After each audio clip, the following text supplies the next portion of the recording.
potos, aujourd'hui petit vlog tour du chantier et de l'avancement, c'est parti!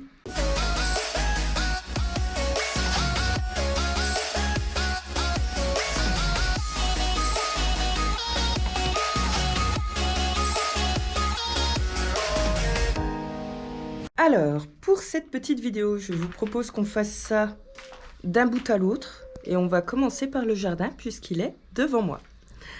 Alors, ici, qu'est-ce qui se passe en ce moment? Plein de choses.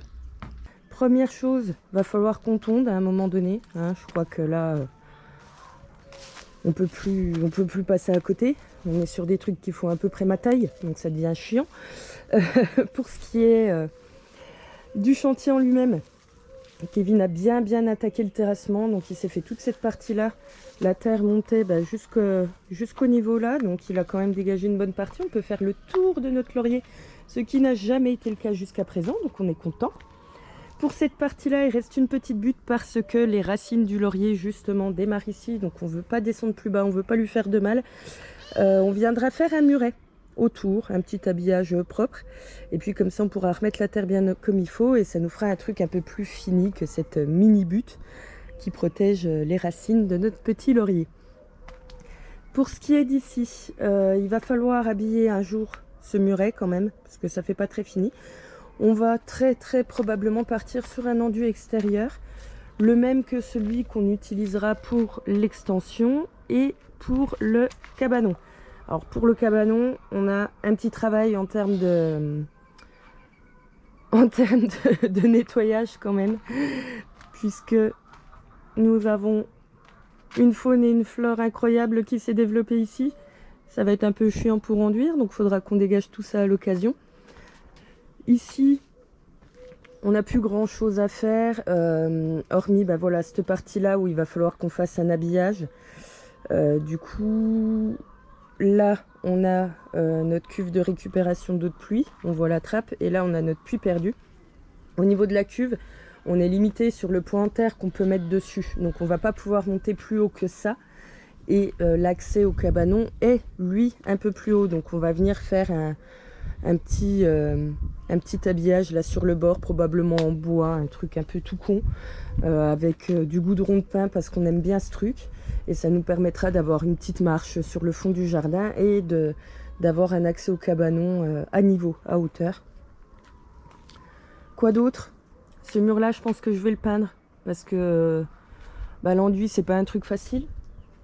On est assez réaliste sur nos capacités. C'est plus simple de faire de la peinture quand même. Donc je pense que je viendrai juste passer un coup de Karcher sur tout ce mur et puis le repeindre pareil pour avoir quelque chose de propre, de joli. Et sur la première partie du jardin, donc ici, nous avons pas mal de terrassement qui a été fait également. Donc là, on ne se rend pas compte parce que ça a été re-rempli. Mais Kevin a quand même bien bossé là sur les derniers mois, le soir en rentrant du boulot et le week-end, pour venir décaisser toute cette partie-là. Donc il ne nous reste plus que cette allée à virer.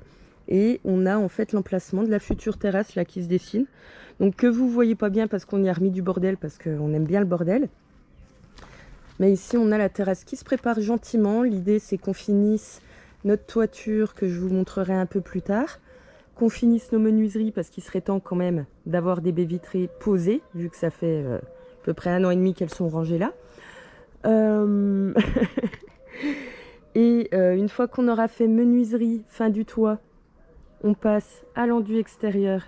Donc de cette façade, de celle qui est chez le voisin, ce côté-là que vous ne voyez pas trop, et de l'autre côté où on a notre cour intérieure. Et une fois que tout ça est fait, on pourra passer à nos gouttières et notre terrasse. Voilà, ça c'est un peu les projets des prochains mois. On a fait le choix... Attends, je vais te tourner un peu vers ma gueule. Hey! On a fait le choix de d'abord aménager notre extérieur avant de passer au second œuvre de la construction. Parce que on vit ici, on vit dans l'appartement qui est à l'étage et ça fait 5 ans maintenant qu'on est là et on a envie d'avoir un jardin qui est exploitable et dont on peut profiter. Du coup, on a pris la décision de d'abord faire ça. Ça a aussi l'avantage de faire tout ce qui est gros travaux d'aménagement du jardin, notamment la terrasse, plus ou moins pergola. On ne sait pas trop ce qu'on va faire au-dessus, mais peut-être pergola, un truc comme ça.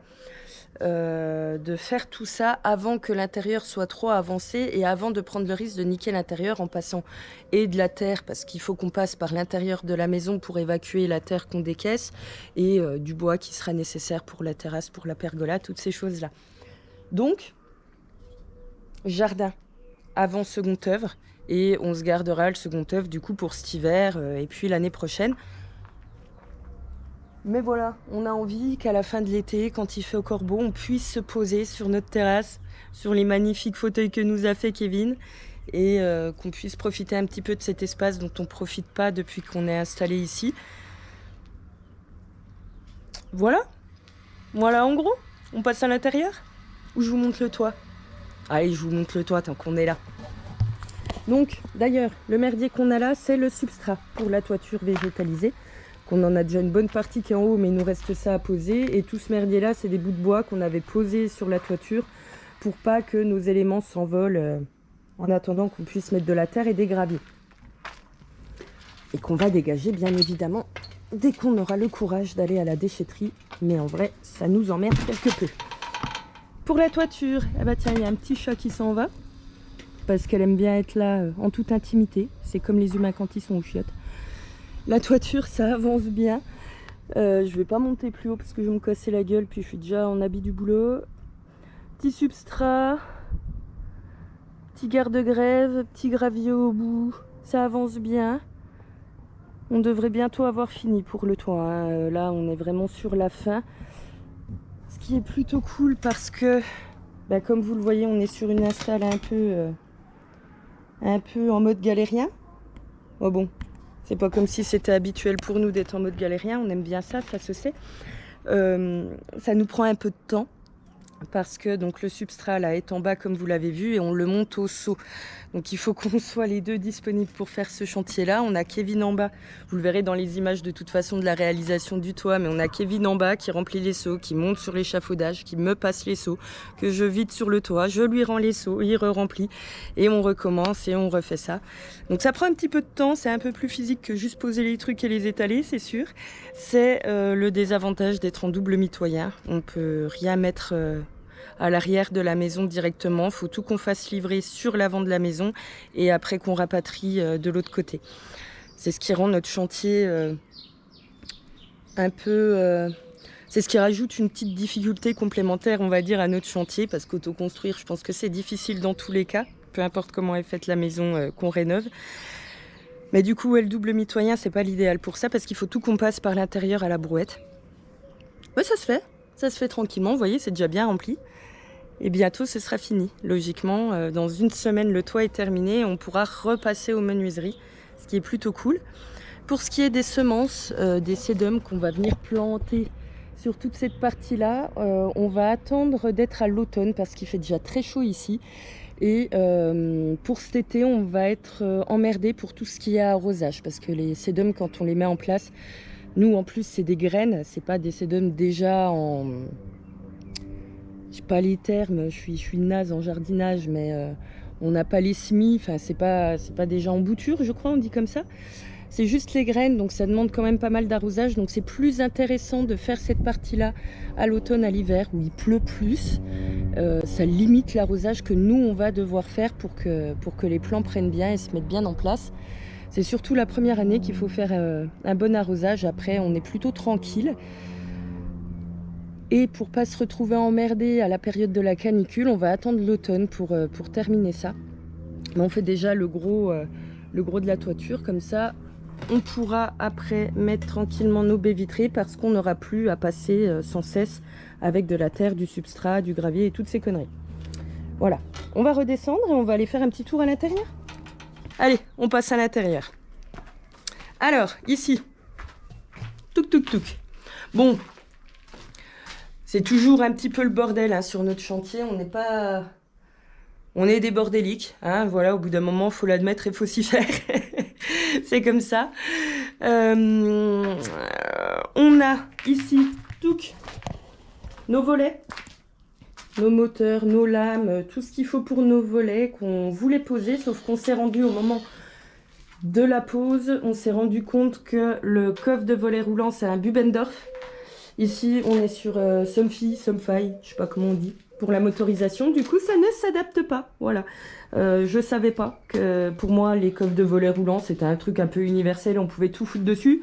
Non, non, non. Du coup, on a acheté des petites pièces, hop là, qui sont juste là, et qui vont nous permettre d'adapter le coffre et la motorisation des volets roulants. Ça reste un petit truc qu'il faut qu'on fasse. On va poser donc nos volets. Et après, nos baies vitrées. Enfin, il serait temps, depuis le temps qu'elles sont là, qu'elles attendent. Vous voyez, elles sont prêtes à poser, mais elles ne sont pas posées. Donc ici, on est pareil. Coffre de volet roulant à poser, puis baies vitrées. Ici, on a nos vantaux de baies vitrées qui pèsent 1,5 tonne. Ma limite à moi, en tant que nénette de pas gros gabarit sur un chantier, c'est clairement le double vitrage des baies vitrées. Moi, je ne peux pas décoller ça du sol.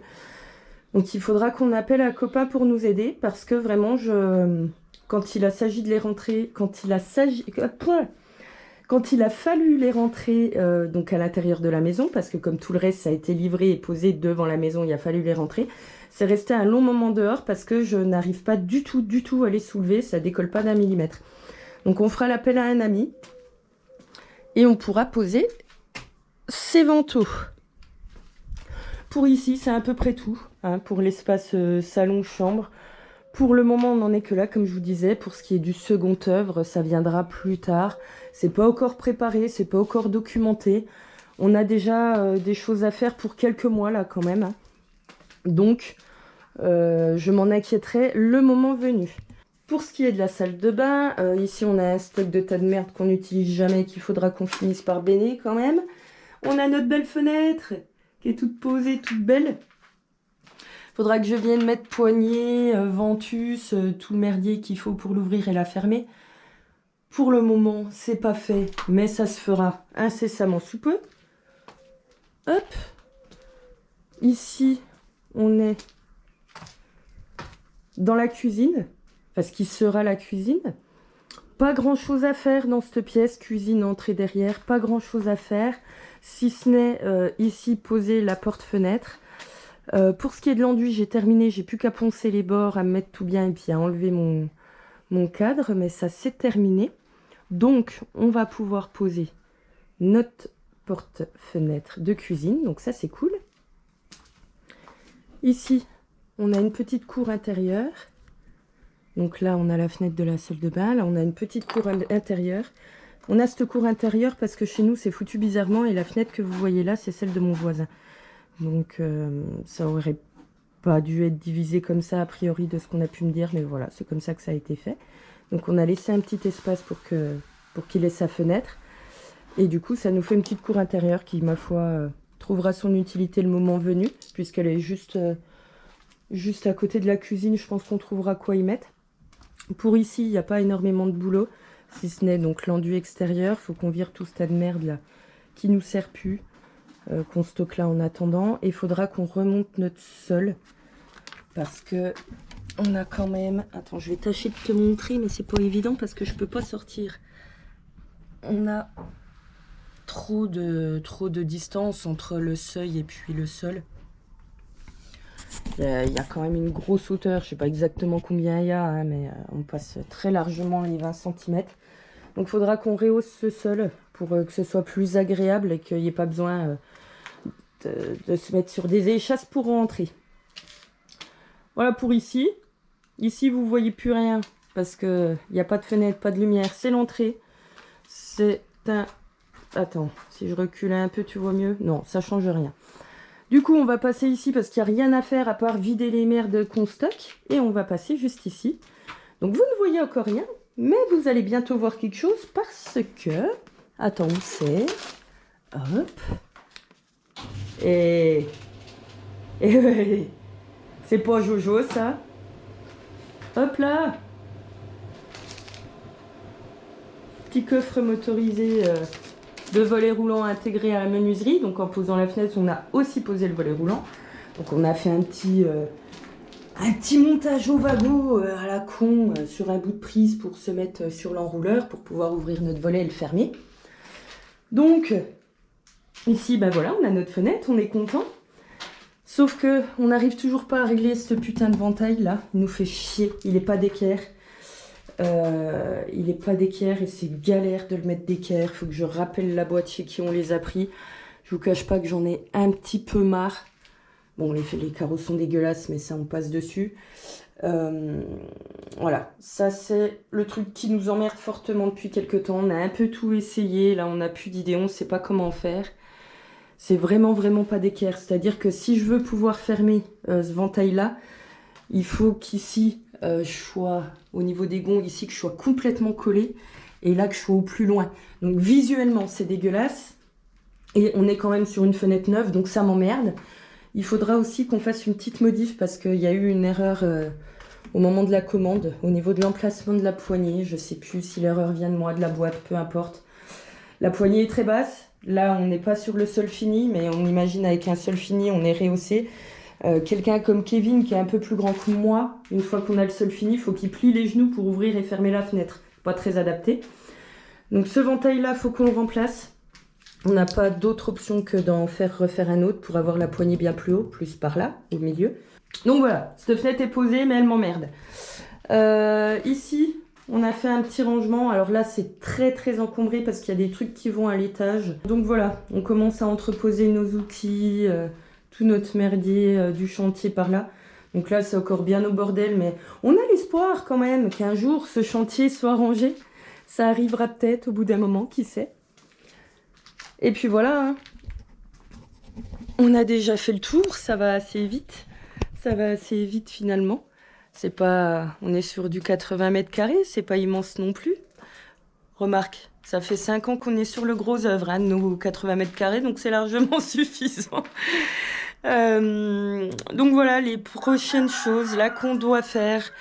La première chose qu'on fait, c'est terminer notre toiture. Voilà, ça devrait être fini dans une semaine à peu près.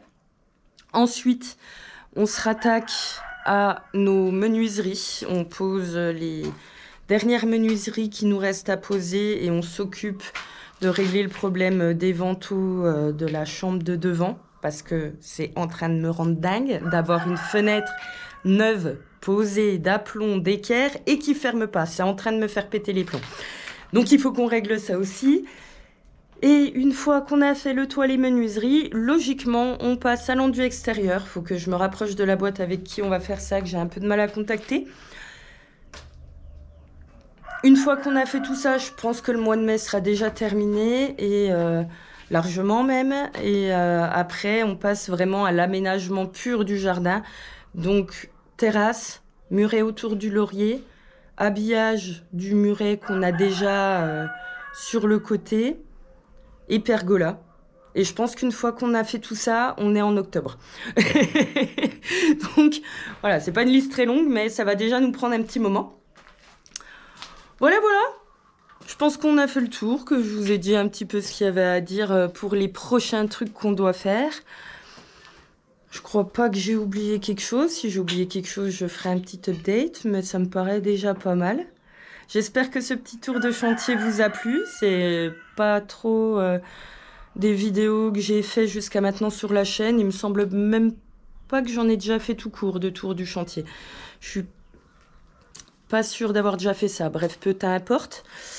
Voilà, j'espère que ça vous a plu, même si c'est pas du pseudo-tuto d'autoconstructeur. Et j'espère que ça vous aura appris 2-3 petits trucs sur voilà, comment est notre chantier. Ça vous aura permis de faire un tour concret de l'espace qu'on a construit. Et voilà, je pense que ça aura quand même été utile. Ça vous montre un petit peu notre ligne directrice des prochains mois. Voilà, c'est tout pour cette vidéo. J'espère que ce petit tour, ce petit vlog de chantier vous a plu. Prochaine vidéo, probablement les volets. Volets ou toit, l'un ou l'autre. L'un suivra l'autre. Voilà. D'ici, logiquement, 3 semaines, si je merde pas. Et puis quoi d'autre? Eh ben, bisous. C'est bien ça. Bisous.